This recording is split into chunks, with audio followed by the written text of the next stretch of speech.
Hello મારા વાલા વાલા વિદ્યાર્થી મિત્રો, કેમ છો? મજામાં? મારું નામ છે ફાલ્ગુન અદ્રોજા, હું રાજકોટથી છું અને તમે જોઈ રહ્યા છો ફિઝિક્સ વિથ ફાલ્ગુન સર. અને વાલા વિદ્યાર્થી મિત્રો, અત્યારે આપણે જોઈ રહ્યા છીએ ધોરણ 11 ફિઝિક્સ ચેપ્ટર નંબર 8 ગુરુત્વાકર્ષણ, કે જેમાં લાસ્ટ લેક્ચરની અંદર આપણે ગુરુત્વાકર્ષણનો સાર્વત્રિક નિયમ જોયેલો હતો. અને ફટાફટ આપણે એનું રિવિઝન કરીએ અને પછી આગળ વધીએ છીએ, બરાબર?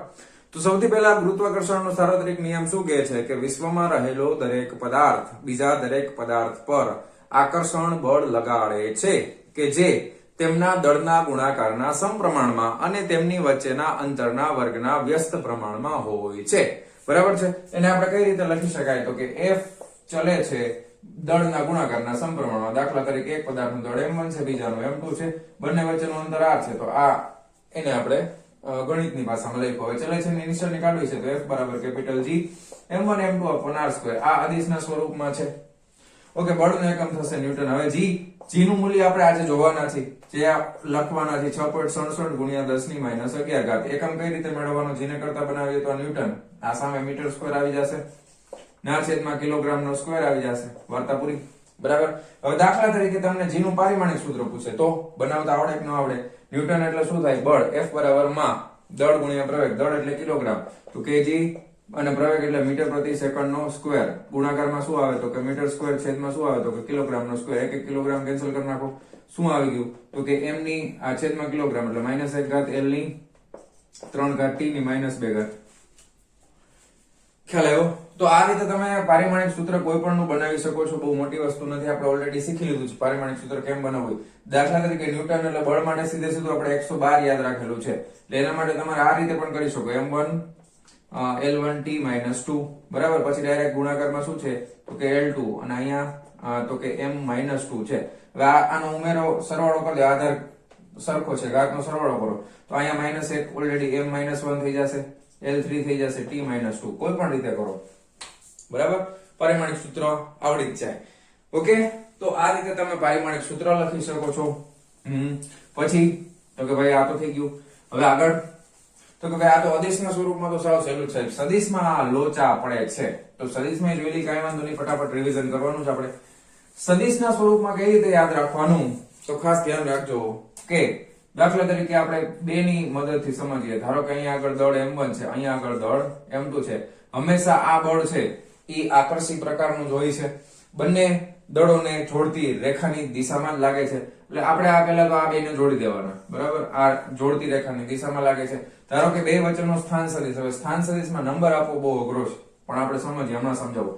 દાખલા તરીકે એ m1 ઉપર બળ લાગે છે m2 દ્વારા.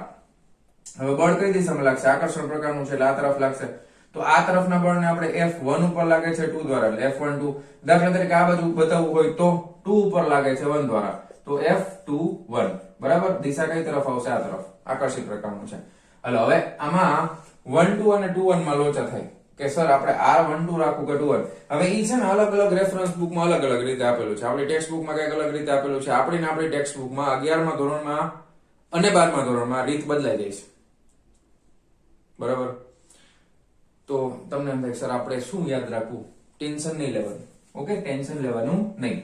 સદિશના સ્વરૂપમાં લખતા હોય તો ધારો કે અહીંયા આપણે આ જ રીતે યાદ રાખશું કે આકર્ષણ પ્રકારનું છે એટલે માઈનસ આવશે, એટલે F12 તમે લખી નાખો તો અહીંયા આપણે લખી નાખશું -c m1 m2 ના છેદમાં r નો સ્ક્વેર આવશે ને. બરાબર. હવે અહીંયા માઈનસ છે, અહીંયા F12 છે, તો અહીંયા આવશે R21. ઊંધું કરી નાખવાનું, R21 નો વર્ગ, અને અહીંયા આવી જશે R21 કેપ. ખ્યાલ આવી ગયો? કારણ કે બળ હંમેશા આકર્ષિત પ્રકારનું હોય તો આપણે માઈનસ યાદ રાખશું. અહીંયા 1 2 છે તો અહીંયા એના કરતા ઉલટો આવશે, 2 1 આવશે. બરાબર. આ ટેક્સ્ટ બુક ની રીત છે, આ વખતની આપણી જે ટેક્સ્ટ બુક છે એ પ્રમાણેની. 12મા ધોરણમાં આપણે જોશું તો એમાં બદલાઈ જશે, કારણ કે એમાં પ્લસ જ આવે છે, અને અહીંયા 1 2 હોય તો અહીંયા 1 2. હવે આને તમે એ રીતે પણ લખી શકો, જો F12 બરાબર પ્લસમાં લખો ને, કઈ વાંધો નહીં જી. તો અહીંયા શું થઈ જશે? જો m1 m2, આ 2 1 ની જગ્યાએ શું લખી દેવાનું? 1 2, અને અહીંયા પણ 1 2. બસ, વાર્તા પૂરી થઈ ગઈ. જો કારણ કે મૂલ્ય છે એ તો હંમેશા ધન જ આવે, માનાંકમાં હોય એટલે તો વર્ગ થઈ જવાનું છે, પ્લસ જ આવશે.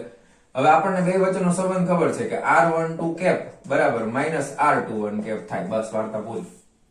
જો તમારે પ્લસમાં લખવું હોય તો 1 2 હોય તો 1 2 આવશે, પણ માઇનસમાં આપણે લખીએ છીએ તો 1 2 હોય તો 2 1 આવશે, કારણ કે આપણે સ્થાન સદિશની દિશા અને બળની દિશા એકબીજાથી વિરુદ્ધ દર્શાવેલી હતી લાસ્ટ લેક્ચરમાં. યાદ આવી ગયું? ઓકે, તો આ જસ્ટ આપણે થોડુંક મગજમાં રાખશું, બાકી વાર્તા પૂરી. તો કઈ બાકી અઘરી વસ્તુ છે નહીં. તો આ સદિશના સ્વરૂપમાં આપણે સમજી લીધું.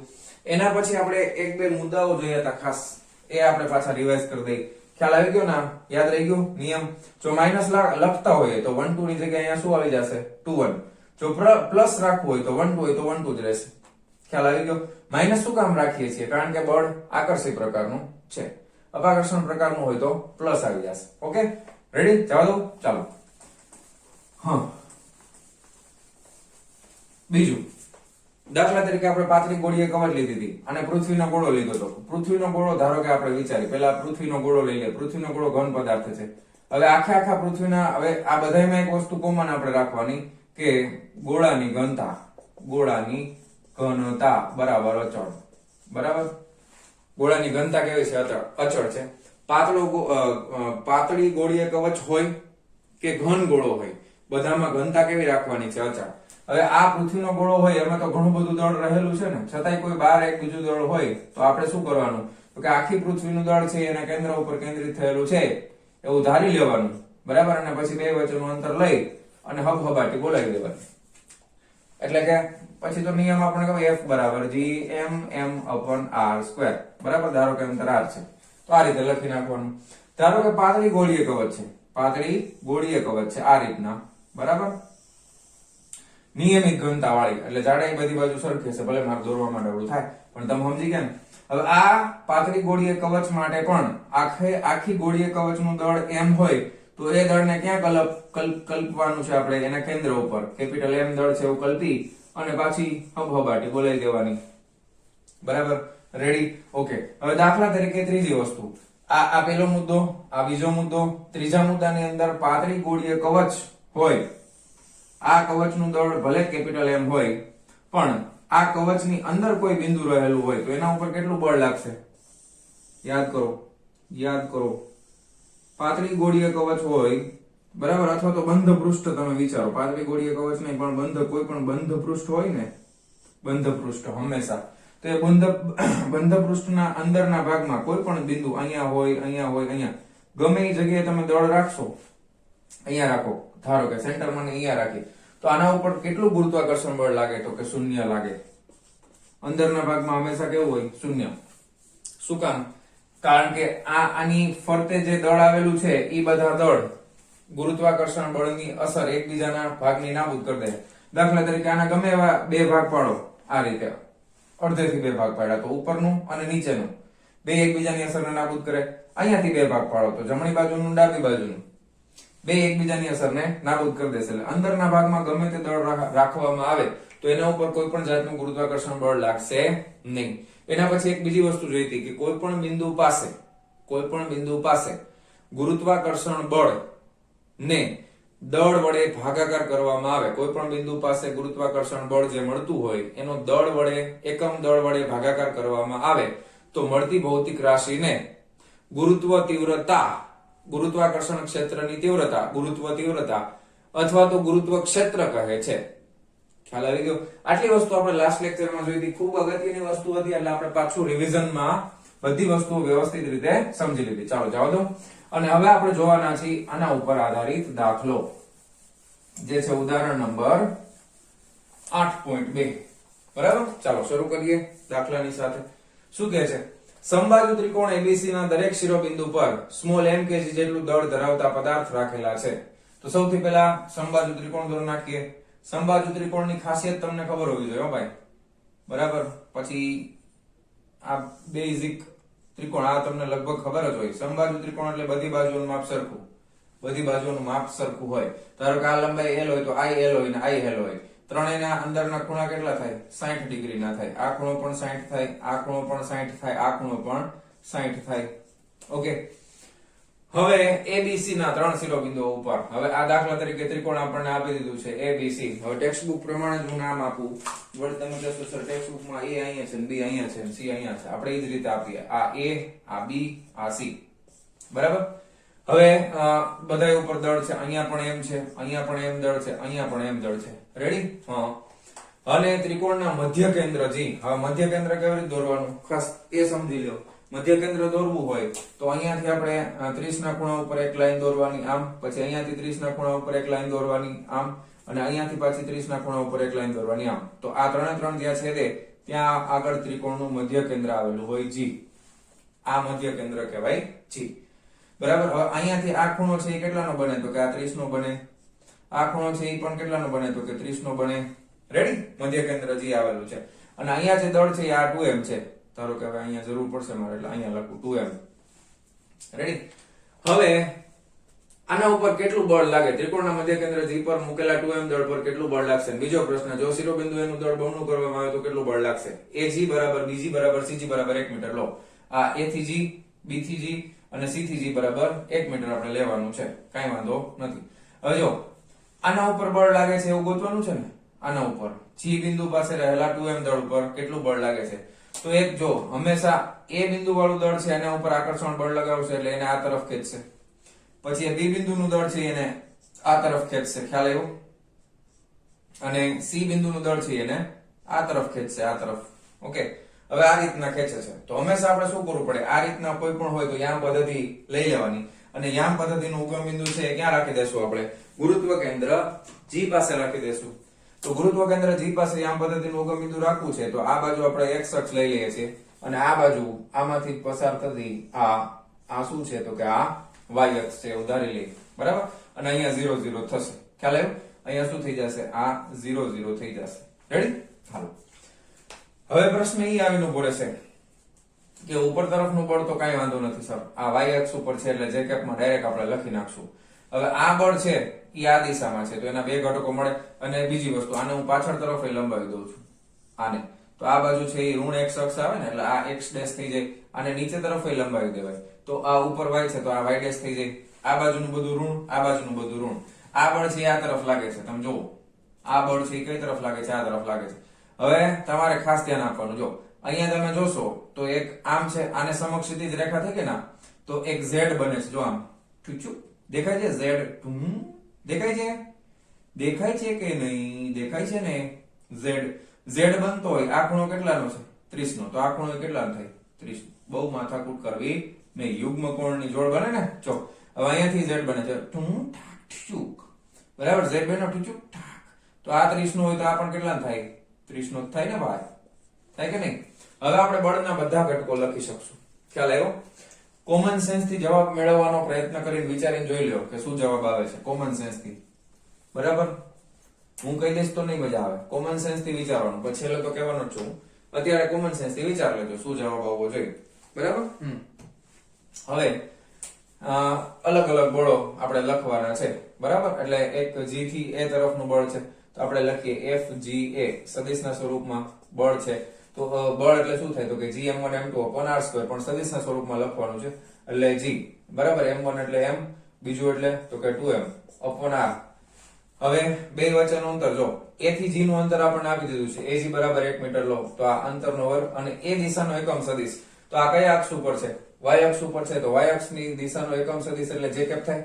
સાચું ખોટું? બરોબર ને? રેડી? ઓકે, ચાલો બહુ સરસ. હવે આ બળ છે ને, આ તરફનું બળ, એના બે ઘટકો મળે. એક સમક્ષિતિજ ઘટક મળે, એક શિરોલંબ ઘટક મળે. ધ્યાન આપજો. એક મળશે આ તરફ, બરાબર, અને બીજો મળશે આ તરફ, કારણ કે એરો આ તરફ છે. બરાબર છે? તો આ જે ઘટક મળશે એ કેટલો મળશે? તો કે f g અને b છે ને, FGB. તો આ FGB બરાબર, અને અહીંયાનો ખૂણો કેટલો થશે? તો કે cos 30 થશે. અને એ કઈ દિશામાં છે? તો કે આ પ્લસ x, આ બાજુ માઇનસ x, એટલે આ માઇનસ i કેપ આવે. બરાબર? અને નીચે તરફ જોઈએ તો આ FGB આ માત્ર મૂલ્ય છે. આ બાજુનો તો આ સામેની બાજુ છે એટલે sin 30 લખી નાખી. ઓકે, અને નીચે તરફ છે એટલે માઇનસ j કેપ આવશે ને. ખ્યાલ આવ્યો? તો અહીંયા ગુણાકારમાં માઇનસ j કેપ આવશે. ખ્યાલ આવ્યો? તો આ રીતના બે ઘટકો મળશે. ખ્યાલ આવે છે? સમજાય છે કે નહીં? તો હવે આ FGB એટલે તો મૂલ્ય છે, અને આ જે છે એ દિશા છે. બરાબર? FGB નું મૂલ્ય તો સમાન જ રહેવાનું છે. તો આને આ રીતે લખાય. જો ડાયરેક્ટ લખું છું FGB બરાબર, કોમન શું રહેવાનું છે? તો કે Gm 2m upon અંતરનો વર્ગ, એટલે 1 નો સ્ક્વેર તો રહેશે, અંદર કૌંસમાં શું લખવાનું ખાસ એ ધ્યાન આપજો. cos 30 minus i, તો માઇનસ પેલા લઈ લઈ. cos 30 i કેપ, બરાબર, આ i કેપ છે ને, આ j કેપ છે. ઓકે, અને બીજું પણ માઇનસ છે પાછું i, તો કે આ માઇનસ, બરાબર, sin 30 j કેપ. ખ્યાલ આવ્યો કે નહીં? રેડી? ઓકે, બહુ સરસ, વેરી ગુડ. હવે એ જ રીતના FGC, તો અહીંયા આગળ આ ઘટક આવશે FGC, FGC, અને આ બાજુ પાસેની બાજુ છે એટલે અહીંયા આવશે cos 30, પણ ઈ પ્લસ x માં છે એટલે અહીંયા ખાલી i કેપ આવશે. અને એક ઘટક છે એ નીચે આવશે, નીચે વાળો ઘટક છે એને આપણે શું કહેશું? તો કે FGC એ આવશે sin 30, સામેની બાજુ છે એટલે sin 30, પણ નીચે તરફ છે એટલે એ માઇનસ j કેપ થશે. ધ્યાન આપજો ખાસ, બરાબર. તો હવે હું ત્રીજો ઘટક અહીંયા લખું છું. અહીંયા થોડુંક રાખ્યું તો સારું હતું, પણ હવે વાંધો નહીં, લખાઈ ગયું. હાલો, તો FGC is equal to common, આ FGC નું મૂલ્ય કેટલું છે? તો કે ઈ તો gm1 m2 પણ r2 જેટલું જ થાય, કાંઈ ફેર પડશે નહીં. તો gm 2m r2 એટલે 1, 1 નો સ્ક્વેર એટલે 1 જ થાય, બરાબર. હવે અહીંયા આ અંદર કૌંસમાં શું આવશે? તો કે cos 30 પ્લસ i કેપ છે અને માઇનસ sin 30 અને j કેપ છે. હવે છે ને, જ્યારે આપણે કોઈ એક બિંદુ ઉપર બધા બળોનો સરવાળો કરીએ ને, એના માટેનો ગુજરાતી શબ્દ છે સંપાતપણાનો સિદ્ધાંત. શબ્દ શું છે? ખાસ એ શબ્દ સમજી લેજો, શબ્દ ખાસ સમજી લેજો. એનું નામ છે સંપાતપણાનો સિદ્ધાંત. સંપાત એટલે કોઈ એક જગ્યા ઉપર ભેગું થવું, કોઈ એક બિંદુ પાસે બધું ભેગું થાય, એને કહેવાય સંપાત થયું, એક બિંદુ પાસે. હવે આ બધાય બળો ક્યાં લાગે? તો કે G પાસે લાગે છે. તો આપણે જે હવે બધા બળોનો સદિશ સરવાળો કરીએ ને, એનું બીજું નામ છે સંપાતપણાનો સિદ્ધાંત. શું નામ છે બીજું? સંપાતપણાનો સિદ્ધાંત. સંપાત થવું એટલે એક બિંદુ પાસે બધા બળોને ભેગા થવું અથવા ભેગા થયેલા છે, તો બધા બળોનો સદિશ સરવાળો એટલે શું કહેવાય? સંપાતપણાનો સિદ્ધાંત કહેવાય. રેડી? તો હવે આપણે લખી શકાય કે બિંદુ G પાસે લાગતું કુલ બળ, બિંદુ G પાસે કુલ બળ કેટલું લાગશે? તો કે FG બરાબર બધાનો સદિશ સરવાળો FGA વત્તા FGB વત્તા FGC. ઓકે, ચાલો, બહુ સરસ, વેરી ગુડ. લખી નાખો ફટાફટ, સરવાળો કરી નાખી. હવે બધામાં જો કોમન તો આ GM2 એમાં તો કોમન નીકળે જ છે, એટલે એ કઈ પાછું લખવાનું બે GM આ 2m છેદમાં 1 નો વર્ગ એટલે 1 જ લખી નાખું, બરાબર. હવે અહીંયા બધા આ j કેપ વાળા ની બધા રહ્યા ને, એને ધ્યાનથી જોજો. આમાં ખાલી કાઈ નથી એટલે આ કોમન કાઢી લીધો એટલે એક કાઈ ન હોય તો એક j કેપ તો હોય જ, બરાબર. અહીંયા માઈનસ છે cos 30 i કેપ, આ માઈનસ sin 30 આ j કેપ, બરાબર. પછી આ કોમન કાઢી લીધો એટલે પ્લસ છે આ cos 30 i કેપ, આ માઈનસ sin 30 આ j કેપ. આટલું રહ્યા કે નહીં? હવે જો પ્લસ માઇનસ વાળા કે ઉડે છે, જો તો જરાક જો. આ માઇનસ cos 30 આ પ્લસ cos 30, બેમાં i કેપ છે એટલે ઉડાડો. વળી કે એક સાઈડ તમે એમનેમ કેવી રીતે ઉડાડી દીધા? એમનેમ કેવી રીતે ઉડાડી દીધા? નો હાલે ને, એમ થોડું હાલે, બરાબર. હા, હવે આ sin 30 ને sin 30 એનું પછી આગળ કરીએ. જો એક સ્ટેપ હજી લખી નાખું એટલે તમને મજા આવે.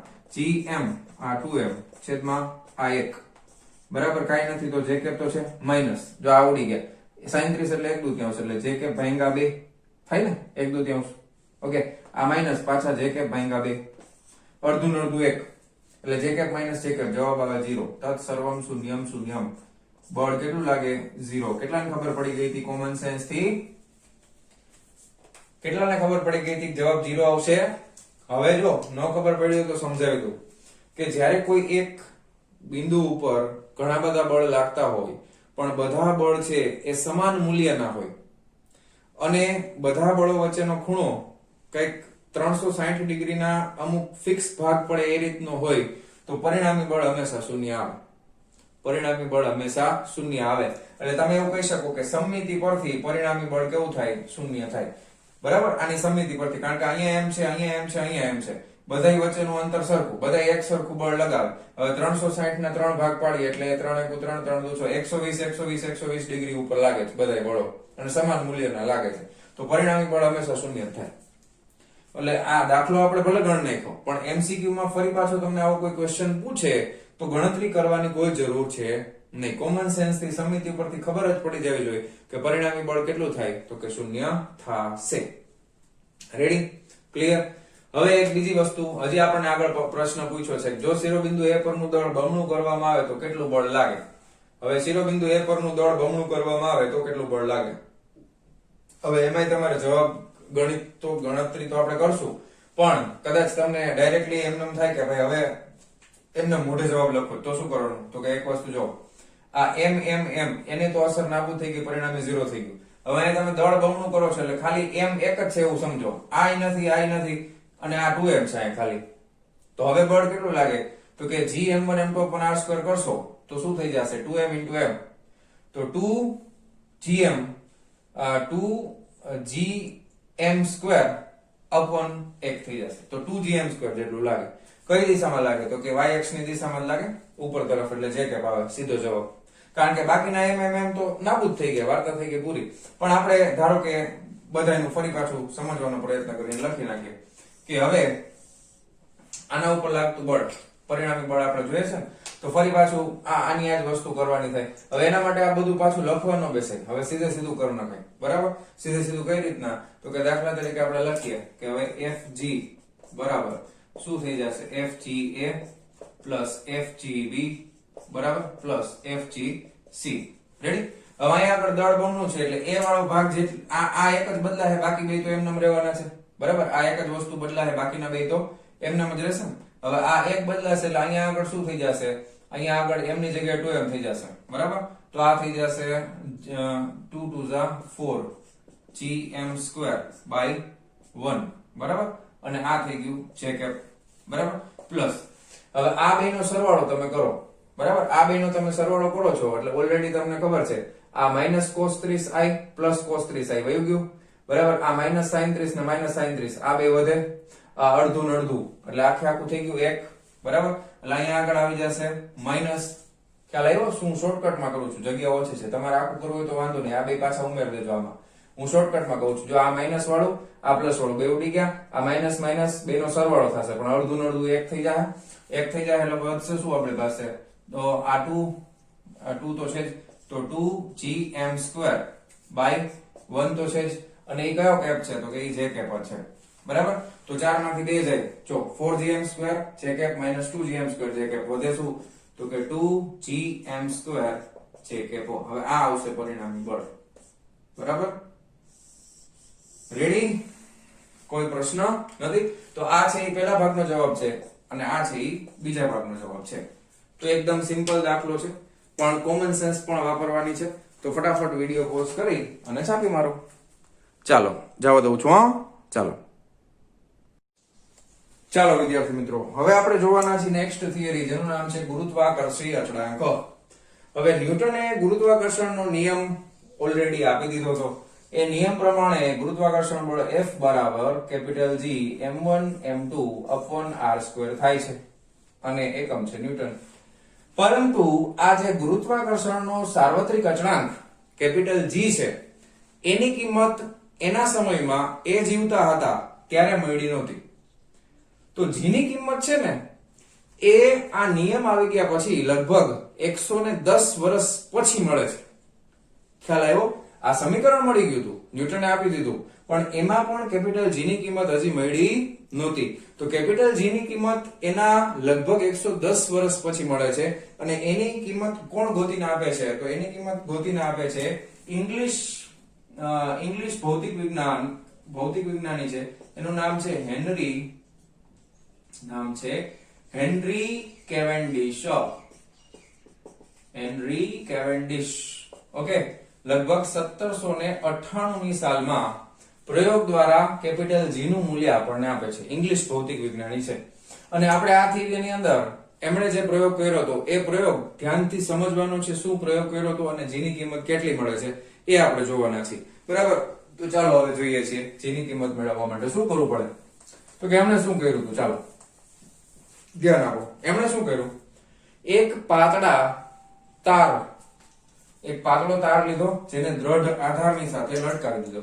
ધારો કે હું અહીંયા આગળ એક આ દ્રઢ આધાર રાખું છું, છત છે એવું સમજો, ત્યાંથી એક પાતળો તાર લટકાવ્યો, બરાબર, આ પાતળો તાર સીધે સીધો, અને આ તાર પાસે એક સળિયો લટકાવી દીધો, બરાબર, આ તાર પાસે એક સળિયો લટકાવેલો, અને એ સળિયા ને એવી રીતે લટકાવ્યો કે આ તારના મધ્ય બિંદુ ઉપર આ બાંધેલો હોય. ઓકે, આ સળિયો એટલે આ બાજુની લંબાઈ અને આ બાજુની લંબાઈ બંને સમાન થાય. ઓકે, આ સળિયો છે એનું દળ ખૂબ જ ઓછું છે, બરાબર, ખૂબ જ ઓછા દળ વાળો સળિયો છે. એ સળિયાની સાપેક્ષમાં એના છેડા ઉપર અહીંયા એક દળ રાખવામાં આવે છે અને આ છેડા ઉપર એક બીજું દળ રાખવામાં આવે છે. આ છેડા ઉપર જે દળ છે એને આપણે A નામ આપી દઈએ, આ છેડા ઉપર દળ છે એને આપણે B નામ આપી દઈએ, બરાબર. અહીંયા આગળ દળ લટકાવ્યું, અહીંયા આગળ દળ લટકાવ્યું. એ દળ કયા મટીરીયલ માંથી બનાવેલું હતું? તો કે મટીરીયલ હતું સીસાનું, બરાબર, સીસુ એટલે કે લીડ. હવે એ સીસુ જ શું કામ રાખ્યું? ઘણા પછી એવો પ્રશ્ન થાય, સાહેબ સીસુ જ કેમ રાખ્યું? કારણ કે એની ડેન્સિટી એટલે ઘનતા ખૂબ વધારે છે, બરાબર છે, ખૂબ ઘનતા ખૂબ વધારે છે એટલે વજનમાં બહુ ભારે હોય સીસુ, બરાબર, લીડ. હવે અહીંયા આગળ રાખી દીધું. હવે શું કર્યું પ્રયોગમાં? તો કે એના પછી એના પ્રયોગમાં એવું કર્યું કે અહીંયા તો લટકાવી દીધું હતું, હવે આ છે ને મુક્ત રીતે પરિભ્રમણ કરી શકે. હવે એને શું કર્યું? સીસામાંથી જ બનાવેલા બે મોટા ગોળાઓ, એક ગોળો, હવે દાખલા તરીકે આ ગોળ પરિભ્રમણ કરી શકે તો એ કઈ રીતે તમને 3D માં ઇમેજિનેશન કરવું હોય તો પેલા હું તમને ડ્રો કરીને સમજાવી દઉં કે 3D માં તમને કંઈક આ રીતનું દેખાશે, બરાબર. 3D માં એ ગોળ ફરે તો આપણને કંઈક આ રીતનું જોવા મળે, આ રીતે, બરાબર.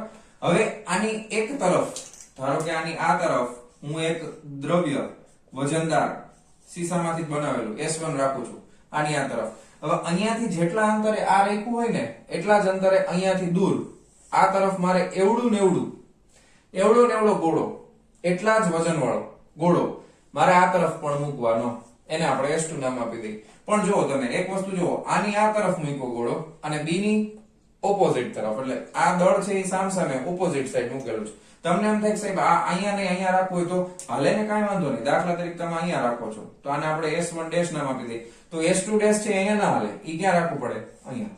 ખ્યાલ આવ્યો કે નહીં?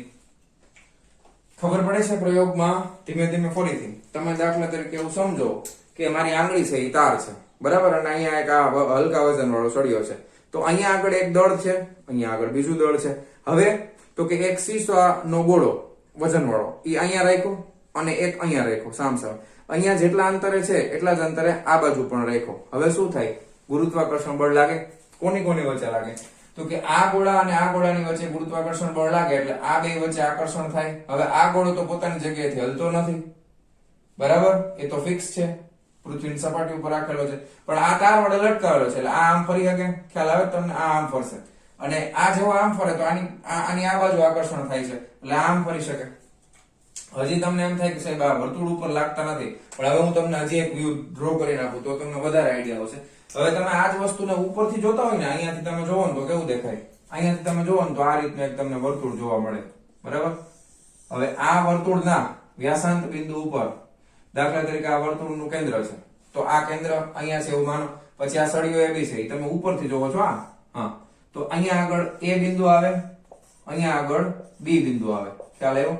હવે દાખલા તરીકે આ S1 છે ને એ આ જ વર્તુળ ઉપર જ હોય. ધારો કે અહીંયા S1 હોય ને તો આ આની હારે, ધારો કે આને હું જોડતી રેખા બનાવી દઉં ને તો આ જ રેખા ઉપર સામેની બાજુ અહીંયા શું હોય? તો કે S2 હોય. આ બે સમાન દળવાળા હોય તો અહીંયા જેટલો ખૂણો બને એટલો જ ખૂણો અહીંયા બને. તો અહીંયાથી જે અંતર આનું હોય એટલું જ અંતર આનું હોય. ઉપરથી જોવો છો, આ સામેથી જોવો છો 3D માં છે, આ ઉપરથી જોવો છો 2D માં છે. હવે શું થાય? તો કે જો આ ગોળા ના ગોળા વચ્ચે આકર્ષણ થાય, આ ગોળા ના ગોળા વચ્ચે આકર્ષણ થાય.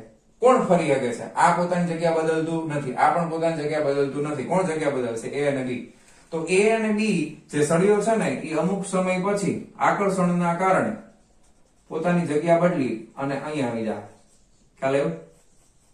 શું કામ આવું થયું? કારણ કે આકર્ષણ બળ લાગે છે. આના ઉપર આ તરફ લાગે છે આકર્ષણ બળ, આના ઉપર આ તરફ બળ લાગે છે. હવે બંને બળ કેવા હોય? તો કે સમાન મૂલ્યના હોય, કારણ કે બંને ગોળાના દળ સમાન, બંને વચ્ચેનું અંતર સરખું. તો બળ તો સમાન મૂલ્યના છે પણ એકબીજાથી વિરુદ્ધ દિશામાં છે. જો અહીંયા આમ અહીંયા આમ તો પરિણામી બળ કેવું થાય? શૂન્ય થાય. પરિણામી બળ કેવું થાય? શૂન્ય થાય. પણ શું લાગે? તો કે ટોર્ક લાગે. શું રચના કરે છે? બળ યુગ્મની રચના કરે છે. બરાબર છે, સમાન મૂલ્યના બળો પરસ્પર વિરુદ્ધ દિશામાં. તો બળ યુગ્મની રચના થઈ ગઈ ને, યાદ કરો બળ યુગ્મ આપણે પેડલ મારતા હોય પછી સ્ટીયરિંગ ને ફેરવીએ એના જેવું જ છે ને, બળ યુગ્મની રચના થઈ ગઈ. બરાબર, તો બળ યુગ્મ લાગશે. બળ માપી શકાય તો કે બળ ઓલરેડી ગુરુત્વાકર્ષણના નિયમ પ્રમાણે સૂત્ર તો આપેલું જ હતું આપણને બળનું, F બરાબર G m1 m2 upon r2. બરાબર, હવે જો કે હવે આના ઉપર ટોર્ક લાગે તો શું થાય? આ જે સળિયા, આ જે તાર પાતળો છે એમાં બળ ચડશે ને, આ જે તાર અહીંયા હતો, મારી આંગળીની તાર સમજો તો આ આંગળી ઉપર આમ બળ ચડે કે નહીં? બળ ચડે એટલે શું થાય? તારમાં પુનઃસ્થાપક ટોર્કની રચના થાય. કારણ કે તમે ઘરે ઘણીવાર આપણે પ્રયોગ કરતા હોય, થેલીમાં વસ્તુ ભરી હોય પછી થેલીને આમ ગોળ ગોળ ફેરવી પછી મૂકી દે એટલે પાછું ઊંધું ફરે કે નહીં? તો એની અંદર શું ઉત્પન્ન થયું કહેવાય? પુનઃસ્થાપક ટોર્ક. શું ઉત્પન્ન થાય? પુનઃસ્થાપક ટોર્ક.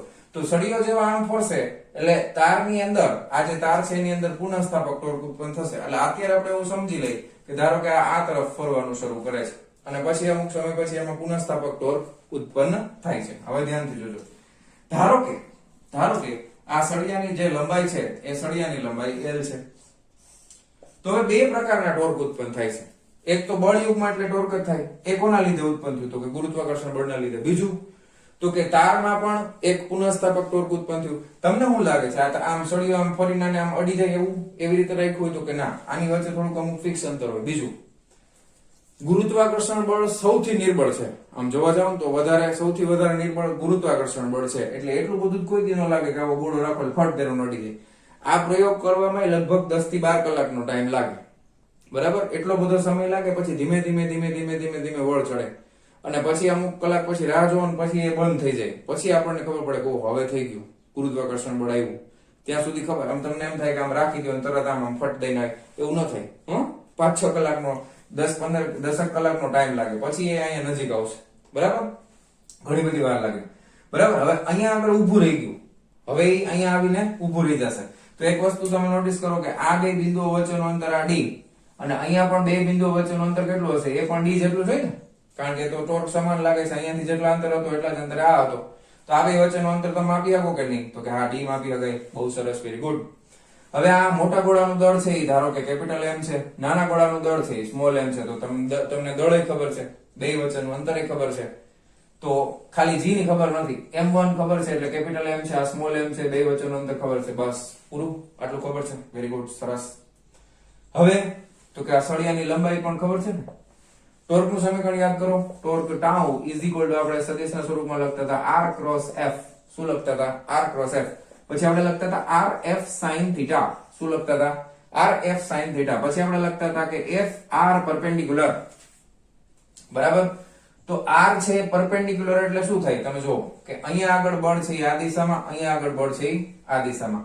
તો બે વચ્ચેનું લંબ અંતર તમે r પરપેન્ડિક્યુલર લખશો એટલે એકનું આ બેનો તમે સરવાળો કરો એટલે આની જગ્યાએ સીધું ટોર્કનું સમીકરણ તમે શું મૂકી શકો? Torque tau is equal to f into આ r પરપેન્ડિક્યુલર એટલે આ ગોળા અને આ ગોળા વચ્ચેનું લંબ અંતર કેટલું થાય?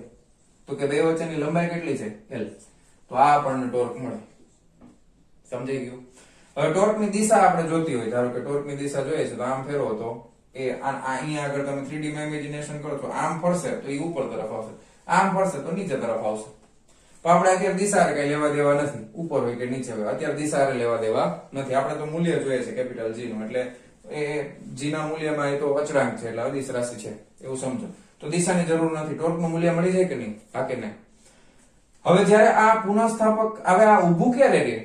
તો કે આ ગુરુત્વાકર્ષણ બળના કારણે લાગતું ટોર્ક અને બળ ચઢવાના કારણે ઉદ્ભવતું પુનઃસ્થાપક ટોર્ક, બંને ટોર્કના મૂલ્ય સમાન હોય ત્યારે સળિયો સ્થિર સ્થિતિમાં આવશે. ખ્યાલ આવી ગયો? હવે તમને કન્સેપ્ટ સમજાય છે? ધીરે ધીરે શું કરવાનું છે એ ખબર પડે છે ને? હવે આને જવા દઉં. હવે આપણે જો આગળ વધીએ. બહુ સરસ, વેરી ગુડ. ચાલો, તો બે પ્રકારના ટોર્ક લાગે છે. એ બંને પ્રકારના ટોર્ક આપણે લખીએ. પહેલું આપણે લખીએ કે ગુરુત્વાકર્ષણ બળના કારણે ઉદ્ભવતું ટોર્ક. ગુરુત્વાકર્ષણ બળના કારણે ઉદ્ભવતું ટોર્ક. તો એના માટે પહેલા મારે કોની જરૂર પડશે? તો એના માટે પહેલા ગુરુત્વાકર્ષણ બળની જરૂર પડે. તો કે ગુરુત્વાકર્ષણ બળ F બરાબર G મોટા જે ગોળા છે એનું દળ m, નાના ગોળાનું દળ સ્મોલ m, અને બંને વચ્ચેનું અંતર છે સ્મોલ d. તો આ રીતે મળશે, બરાબર. અને ટોર્ક નું સમીકરણ લખીએ તો ટોર્ક ટાઉ બરાબર r ક્રોસ f, એટલે અહીંયા આગળ બળ f અને બંને વચ્ચેનું લંબ અંતર કેટલું છે તો કે l છે. ઓકે, અને ટોર્ક ના એકમ થઈ જશે ન્યૂટન ઇન્ટુ મીટર. તો પહેલું ટોર્ક આ છે, ગુરુત્વાકર્ષણને કારણે ઉદ્ભવતું ટોર્ક. હવે બીજું ટોર્ક કયું છે તો કે આ પાતળા તારની અંદર વળ ચડવાના કારણે ઉદ્ભવતું ટોર્ક, અને એને નામ આપ્યું છે આપણે પુનઃસ્થાપક ટોર્ક. કારણ કે આ જે ગુરુત્વાકર્ષણના લીધે જે ટોર્ક ઉત્પન્ન થાય છે એનો વિરોધ કરશે ને, પાછો પોતાની જગ્યાએ આવવાનો પ્રયત્ન કરશે, તો આપણે લખી શકાય કે તારમાં ઉદ્ભવતું પુનઃસ્થાપક ટોર્ક. તારમાં ઉદ્ભવતું પુનઃસ્થાપક ટોર્ક. ઈ કેટલું થાય પુનઃસ્થાપક ટોર્ક? તો ઈ હું તમને સમજાવું. કોઈ પણ તાર ને તમે વળ ચડાવો ને, એટલે એ જે વળ ચડે ને એના સમપ્રમાણમાં હોય.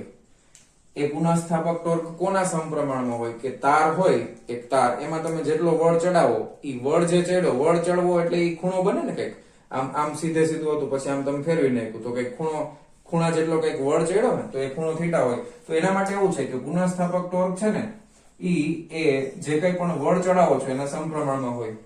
ઓકે, હવે આ સમપ્રમાણતાનો અચળાંક કાઢવા માટે અહીંયા આગળ ટાઉ બરાબર k થીટા થાય. ઓકે, અને અહીંયા આગળ k શું છે તો કે k બરાબર એકમ વળ દીઠ ઉદ્ભવતું ટોર્ક છે. એટલે શું વળી? એકમ વળ દીઠ ઉદ્ભવતું ટોર્ક. હવે હું તમને એકદમ સિમ્પલ ભાષામાં સમજાવું. દાખલા તરીકે મેં કોઈ એક તાર છે, બરાબર, એના ઉપર મેં 5 ન્યૂટન ઇન્ટુ મીટર જેટલું ટોર્ક લગાવ્યું ને, તો એમાં કેટલો બળ ચડ્યો ખબર છે? ખૂણો તમને આપી દઉં, 10 ડિગ્રી જેટલો. ધારો કે આવું છે. આ હું જાણું છું, આ વસ્તુ હું ઓલરેડી જાણું છું. હવે આ તાર આ કોના માટે, આ નક્કી કોના માટે છે કે આ તારના દ્રવ્ય માટે નક્કી થાય. તારના દ્રવ્ય અને પરિમાણ ઉપરથી આ નક્કી થઈ ગયું, બરાબર. હવે આ તારનું જે દ્રવ્ય છે એનું પરિમાણ એ તમે ઓલરેડી જાણો છો. તો ઈ તાર માટે તમને આ ખબર છે કે એમાં જો 5 ન્યૂટન ઇન્ટુ મીટર નું ટોર્ક લાગે ને તો 10 ડિગ્રી જેટલો વળ ચડી જાય. તો હવે હું એનો ગોતી શકું કે 1 ડિગ્રી વળ ચડે તો આ ટોર્ક કેટલું ઉત્પન્ન થાય. હવે આ હું જાણું છું ઓલરેડી, અને આ મને ખબર છે. તો 1 ડિગ્રી માટે કેટલું થાય મને મળે કે ન મળે? ખ્યાલ આવે તમને? તો 5/10 એટલે 1/2 ખબર પડી ગઈ મને. 1 ડિગ્રી હોય તો 1/2 જેટલું ન્યૂટન ઇન્ટુ મીટર જેટલું ટોર્ક લાગે ને, બરાબર. તો જે ઓલરેડી આપણે તાર માટે જાણીએ છીએ એનો ઉપયોગ કરીને આ આપણે ગોતી શકશું. એનો ઉપયોગ કરીને મને k ની કિંમત મળી જશે.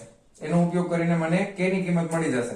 તો હું અહીંયા જો અહીંયા આના માટે લખું ટાઉ એટલે 5, k ઇન્ટુ થીટા એટલે 10 લખી નાખું. તો k બરાબર કેટલા થયા? 1/2. તો 1/2 શું છે? એકમ વળ દીઠ ઉદ્ભવતું ટોર્ક. આ બીજા પ્રયોગ ઉપરથી ગોતેલી છે, k ની કિંમત બીજા પ્રયોગ ઉપરથી ગોતેલી છે. યાદ રાખજો. સમજાણું તમને? કન્સેપ્ટ સમજાણો? ઓકે, ચાલો, સમજાઈ ગયું. હવે ધ્યાન આપો કે આ બંને ટોર્કના મૂલ્ય કેવા થાય છે? સરખા જોઈએ ને તો જ સળિયો કેવી સ્થિતિમાં હોય? સ્થિર સ્થિતિમાં હોય, બરાબર ને? હા કે ના? તો આને આપણે આપી દઈએ સમીકરણ નંબર 1, આને આપણે આપી દઈએ સમીકરણ નંબર 2. તો સમીકરણ 1 બરાબર શું થાય તો સમીકરણ 2. હવે 1 માં આપણે આ f ની કિંમત અહીં મૂકી દેશું, બરાબર. તો 1 અને 2 છે એ સરખા થશે. તો આ g m upon d square into l is equal to આ બાજુ શું આવશે? k into theta, બરાબર. હવે મારે g ની કિંમત જોઈએ છે તો g ને કરતા બનાવો. શું થઈ ગયું? k into theta into d square ના છેદમાં capital M into small m, પૂરું. તો મળી ગયું. રેડી? હવે તમને પ્રશ્ન એમ થાય સર ટેક્સ્ટ બુકમાં તો કેવું કે જેવું કઈ આપ્યું નથી. ટેક્સ્ટ બુકમાં શું કર્યું છે તમને સમજાઈ દઉં. ટેક્સ્ટ બુકમાં એકમ વળ દીઠ ઉદ્ભવતું ટોર્ક છે ને આના બરાબર જ થીટા ધાર લીધું છે. કોના બરાબર? આના બરાબર જ તે થીટા ધાર લીધું છે, અને પછી અહીંયા સીધે સીધા સરખાવ્યા છે. એટલે k ની જગ્યાએ ટેક્સ્ટ બુકમાં ટાઉ યુઝ કર્યું છે. સોરી, એકમ વળ દીઠ ઉદ્ભવતું ટોર્ક k છે ને એના બરાબર ટાઉ ધાર લીધું છે ટેક્સ્ટ બુકમાં, બરાબર. પણ ખરેખર એવું ન ધરાય. શું કામ ન ધરાય? કારણ કે ટાઉ સંજ્ઞા છે એ ટોર્ક માટે છે. આ એકમ વળ દીઠ ઉદ્ભવતું ટોર્ક છે k બરાબર. હવે એના બરાબર તમે ટાઉ ધારી લ્યો તો પ્રોબ્લેમ થાય ને. તો મારે આ સરખાવા કેવી રીતે? અહીંયા હું ટાઉ વાપરું, અહીંયા હું બીજું કંઈક વાપરું, પછી અહીંયા ટાઉ લખી નાખું, તો એ વ્યવસ્થિત ન કહેવાય. રેફરન્સ બુક તમે જોશો તો એમાં પણ કે ધારીને જ કરેલું છે. ખ્યાલ આવે છે? તમે આ રીતે કરશો તો એક પણ માર્ક નહીં કપાય. ચિંતા ન કરતા. ખાસ તમારે આ લખવાનું કે શું છે તો કે એકમ બળ દીઠ ઉદ્ભવતું ટોર્ક છે. બરાબર. પછી તમને આ સમીકરણ મળે. આ સમીકરણ ઉપરથી કેવેન્ડિશે જે પ્રયોગ કરીને કિંમત ગોતેલી હતી, તો કેવેન્ડિશે એના સમયમાં પછી તમને એમ થાય કે સર આ ખૂણો કેવી રીતે ગોતવાનો, તો ખૂણો ગોતવા માટે પણ ઘણી બધી રીત છે. લેમ્પનો ઉપયોગ કરવામાં આવે છે, બરાબર. પછી મિરરનો ઉપયોગ કરવામાં આવે. લેમ્પનો અને મિરરનો ઉપયોગ કરી અને એક્ઝેક્ટ તમે ખૂણો પણ માપી શકો. લાઇટ રે આવે ને બીમ, એ કેટલું વાકું વળે ને એના ઉપરથી, બરાબર. આ તારની સાથે છે ને અરીસો રાખેલો હોય, બરાબર. અરીસા ઉપરથી ધારો કે અહીંયાથી એક લાઇટ રે આવે છે આમ, તો એ સીધે સીધું પાછું ભટકાય. આમ સીધે સીધો અરીસો હોય તો પ્રકાશનું બીમ ભટકાઈને પાછું આવે ને, બરાબર. પણ આમ અરીસો ત્રાસો થઈ જાય તો અહીંયાથી ભટકાઈને આમ જશે પરાવર્તન થઈને, બરાબર. આમથી આવ્યું અને ભટકાઈને આમ ગયું તો એ ખૂણો તમે માપી શકો. એ રીતે પ્રયોગ કરીને માપી શકાય. પણ એ કેમ માપવું એ આપણો વિષય નથી, પણ માપી શકાય છે. તો હવે તમે બધી વસ્તુ જાણો છો. કે તમે જાણો છો, ખૂણો તમે જાણો છો, ડી તમે જાણો છો, એમ જાણો છો, તો જી મળી ગયું, બરાબર. અને કેવેન્ડિશે જ્યારે જી ની કિંમત ગોતી એના પછી ઘણા બધા ચોકસાઈપૂર્વક ઘણા બધા પ્રયોગો થતા આવ્યા. અને ફાઇનલી અત્યારે આપણે જે જી ની કિંમત જાણીએ છીએ શું છે તો કે 6.67 ગુણ્યા 10⁻11 એકમ શું થઈ જશે? જી નો એકમ અહીંયાથી લઈ લેવાનું, ન્યૂટન ઇન્ટુ મીટર સ્ક્વેર પર કેજી સ્ક્વેર. રેડી? ઓકે. તો આ રીતે કેવેન્ડિશે પ્રયોગ કરીને કેપિટલ જી ની કિંમત ગોતેલી હતી. ખ્યાલ આવી ગયો તમને? ક્લિયર છે? ઓકે. તો ફટાફટ વિડિયો પોઝ કરીને છાપી નાખો. ચાલો, લખાઈ ગયું? જવા દો. તો મારા વહાલા વિદ્યાર્થી મિત્રો, આજનો આ લેક્ચર આપણે અહીંયા પૂરો કરીએ છીએ. મળીએ છીએ નેક્સ્ટ વિડિયો લેક્ચરમાં આના પછીના ટોપિકની સાથે. ત્યાં સુધી આવજો.